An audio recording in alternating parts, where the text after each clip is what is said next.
তো ভাই লোকস কেমন আছেন সবাই? চট্টগ্রামের ভিতরে মানে অদ্ভুত সুন্দর একটা জায়গা হচ্ছে এই জায়গাগুলো। সমুদ্রের পাড় ঘেঁষে একদম পুরো সি বিচ থেকে একদম আমাদের ফৌজদারহাট পর্যন্ত পুরো জায়গাটা, পাশে সমুদ্র, এর পাশে দিয়ে রিং রোড আর কি। আমাদের চলে যাওয়া মাননীয় আপার তৈরি রিং রোড। হ্যাঁ, তো মাঝে মাঝে অফিস থেকে যাওয়ার সময় এই জায়গাটায় বসি, আসি, মাঝে মাঝে কিছুক্ষণ সময় কাটাই। যেদিন একটু আর্লি বেরোতে পারি সেদিন এসে বসি আর কি। তো একটু মনটা ফ্রেশ হয়, সারাদিন ক্লান্তি, চাকরি করতে করতে অবস্থা খারাপ।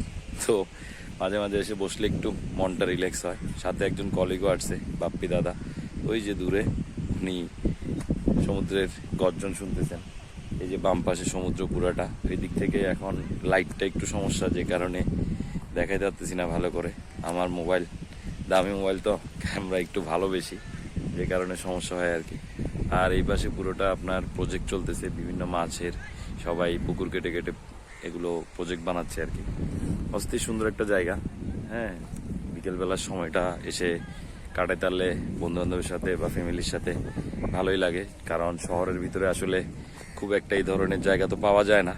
হ্যাঁ, পাশেই আবার এখন চট্টগ্রামের খুব ভাইরাল একটা জায়গা, সেটা হচ্ছে গার্নার্স পয়েন্ট। ওই গার্নার্স পয়েন্টটাও আসলে খুব ভাইরাল, ওখানে অনেকেই আসে এখন ঘুরতে, পরিবার নিয়ে নিয়ে সবাই। হ্যাঁ, যে যার মতো। তো এখানে দাদা সহ আসলাম আজকে, হঠাৎ করে উনি বললো যে এদিকে ঢুকি, একটু রাস্তা থেকে এদিকে ভিতর দিয়ে গাড়ি চালায় আসতে হয়, তো ওনাকে নিয়ে আসলাম একটু দেখার জন্য। আসে সমুদ্রের গর্জন, এই পাশে ছেলেমেয়েরা ফুটবল খেলতেছে, এই যে ছোট ছোট ছেলে, আর অনেকে এসে বসে বসে সময় কাটাইতেছে, নিরিবিলি বিকেলের সময়টা অন্যরকম। আর আমরাও দুইজন এসে দাঁড়াইলাম এখানে। জাল পেতে রাখছে, যখন জোয়ার আসে তখন জালগুলো তুলে দেওয়া হয়, যেন মাছগুলো যখন ভাটা পড়ে মাছগুলো যেন আটকে যায়। হ্যাঁ, তারপর ওরা নিয়ে গিয়ে এগুলো আবার বিক্রি টিক্রি করে আর কি। তো অন্যরকম, টিকিট ছাড়া এই ধরনের সমুদ্র উপভোগ করা। কক্সবাজার, আমরা যারা চট্টগ্রামে আছি তারা এই জায়গাটা দিয়ে একটু লাকি, যে আমরা পাহাড় সমুদ্র একসাথে সব আমাদের হাতের নাগালেই পাইছি।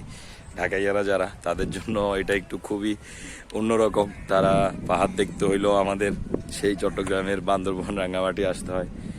সমুদ্র দেখতে হইলেও কক্সবাজার আসতে হয়, চট্টগ্রামে আসতে হয়। হ্যাঁ, তো এই পথটা ধরেই আসলে একটার পর একটা বিচ, পুরোটা আপনার আখিলপুর বিচ, আপনার এই কুমিরা ঘাট, তারপরে হচ্ছে আপনার বাঁশবাড়িয়া, গুলিয়াখালী, পুরো এই পথটা ধরেই ধাপে ধাপে ধাপে ধাপে পুরোটাই আপনার সমুদ্র পাত ঘেঁষে ঘেঁষে এই বিচগুলো হয়েছে। নতুন নতুন পুরো জায়গাটাই এখন বলতে পারেন পর্যটন এরিয়া। পর্যটকরা বিকেলবেলার সময়টাতে মোটামুটি ভালোই এখানে আসেন এবং নিজেদের যে ব্যক্তিগত সময়, একান্ত সময়গুলো কাটানোর চেষ্টা করেন, সারাদিনের ক্লান্তি শেষ করে। হ্যাঁ, রিল্যাক্স হয়ে যতটুকু সম্ভব নিজেকে আবার পরের দিনের জন্য রিচার্জ করে। হ্যাঁ, তো আমরাও আসি আর কি তাই মাঝে মাঝে করতে। কিছুক্ষণ পর সন্ধ্যা হবে, সূর্য অলরেডি নেমে গেছে এদিক দিয়ে, সূর্য মেঘের নিচে চলে গেছে। বাসায় চলে যাবে একটু পর, অফিস থেকে গিয়ে বাসায় চলে যাই। বাচ্চাগুলোকে একটু সময় দিতে হয়, কারণ দুইটাই এখন মোটামুটি মানে প্রচণ্ড আমার প্রতি আগ্রহী। আমি বাসায় গেলে আর আমাকে ছাড়া কিছু বুঝে না। সকালে ওদেরকে যেহেতু বাসায় ঘুমে রেখে আসি, তাই চেষ্টা করি সন্ধ্যায় একটু আর্লি চলে যাওয়ার, যেন যাওয়ার পর ওদের সাথে একটু সময় কাটাতে পারি, না হলে আবার একটু সমস্যা। তো সময়ের কারণে তো আসলে ঘোরা হয় না, কোনো দিকে ট্রাভেল করতে পারতেছি না। মন দিল খুব বিরক্তকর ট্রাভেল করতে না পারার কারণে। গোপ্রোটাও ঠিক করতে পারতেছি না, ঠিক বলতে গোপ্রোর ব্যাটারিগুলো চলে গেছে, ব্যাটারি কিনতে হবে 3টা নতুন। ব্যাটারিগুলো কিনবো করে কিনা হচ্ছে না, আসলে সময় পাচ্ছি না কোনো দিকে ট্রাভেল করবো, যে কারণে ওগুলোর প্রতিও খুব একটা আগ্রহ আসতেছে না। ল্যাপটপ একটা ডিস্টার্ব করতেছে, ওইটাও ঠিক করতেছি না। হ্যাঁ, মানে খুবই বিরক্তিকর সময় যাইতেছে আর কি। ভিডিওর প্রতি আগ্রহশীল হইলেও ডেডিকেশন দিয়ে যে করব, সেই সুযোগটাও কেন জানি হয়ে উঠতেছে না। সারাদিন অফিস টফিস করে বাসায় গিয়ে বাচ্চাদেরকে মানে করে রেখে রেখে কাজ করতে হয়। ওরা এসে কম্পিউটারের তার খুলে দেয়, কম্পিউটারের চার্জার খুলে দেয়, ক্যামেরার এটা ধরে টান দেয়, ওইটা ধরে টান দেয়, যে কারণে খুবই বিরক্ত লাগে আর কি। আর এই অবস্থা। তো থাকেন, দেখেন, সন্ধ্যাটা উপভোগ করেন আমাদের সাথে।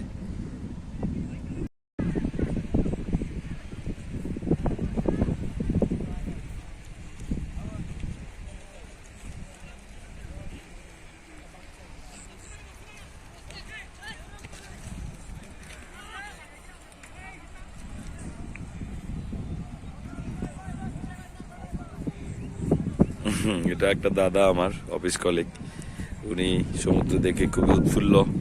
আজকে আমরা দুজন 5:30টায় বেরোইছি। এই টাইমটাতে বেরোলে আমাদের একটু মানে হাতে 1-1.5 ঘন্টা সময় পাওয়া যায় আর কি। এখন যেহেতু দিন বড়, সন্ধ্যা হইতে হইতে 7টা বেজে যায়, তো একটু সময় পাওয়া যায়। তবে এটাও একটা ঝামেলা, চাইলেও প্রতিদিন আমরা 5:30-6টায় বেরোতে পারি না আর কি। হ্যাঁ, কাজ কাজ আর কাজ, কাজ শেষ হচ্ছে না আর আমাদের। অন্যরকম বাতাস এই জায়গাটায়, এই গরমের ভিতরে। আজকে সারাদিন, কালকে রাতে চট্টগ্রামে বৃষ্টি হয়েছে, কিন্তু সারাদিন সকালবেলা আবার রোদ উঠে গেছিল 10টা-11টার দিকে, তখন থেকে আবার প্রচণ্ড পরিমাণ গরম ছিল।